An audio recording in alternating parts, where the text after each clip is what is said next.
नमस्कार दोस्तों, आपका हमारे YouTube चैनल पर स्वागत। आज अपन पढ़ेंगे विज्ञान में बल। तो बल का आविष्कार किसने किया, बल का मात्रक और बल की परिभाषा और दैनिक जीवन में बल का प्रयोग और बलों के प्रकार के बारे में पढ़ेंगे। तो दोस्तों, आप वीडियो देखने से पहले चैनल को सब्सक्राइब कर लीजिए ताकि आने वाले वीडियो के नोटिफिकेशन आपको मिलते रहें। तो बल का आविष्कार सर आइजक न्यूटन ने 1687 में की थी। बल का आविष्कार सर आइजक न्यूटन ने 1687 में की थी। बल का मात्रक न्यूटन है। बल का मात्रक न्यूटन है। क्या है? बल का मात्रक न्यूटन है। तो परिभाषा है बल की, किसी भी वस्तु पर लगने वाले धक्के, अभिकर्षण या खिंचाव या अपकर्षण को बल कहते हैं। बल की परिभाषा है किसी भी वस्तु पर लगने वाले धक्के, अभिकर्षण या खिंचाव या अपकर्षण को बल कहते हैं। अब हमारे दैनिक जीवन में बल का प्रयोग क्या है?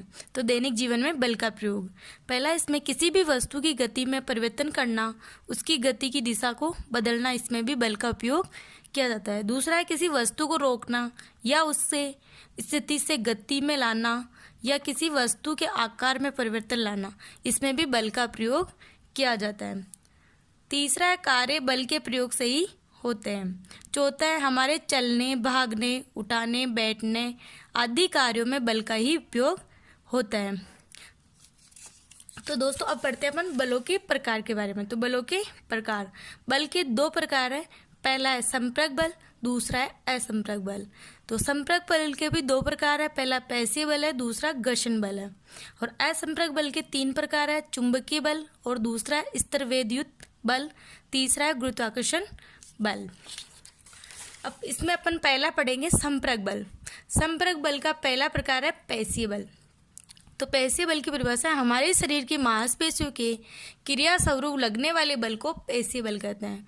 पेशीय बल की परिभाषा है हमारे शरीर की मांसपेशियों के क्रिया स्वरूप लगने वाले बल को पेशीय बल कहते हैं।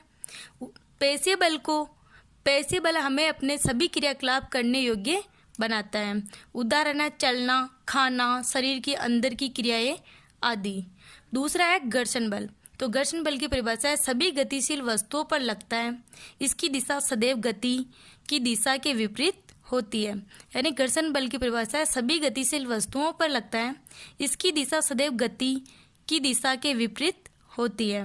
क्योंकि घर्षण बल दो सतहों के बीच संपर्क से उत्पन्न होता है, इसीलिए यह भी संपर्क बल का उदाहरण है। घर्षण बल हमारे चलने और रोकने दोनों में ही काम आता है। दूसरा है असंपर्क बल। तो असंपर्क बल में अपन पढ़ेंगे पहला चुंबकीय बल।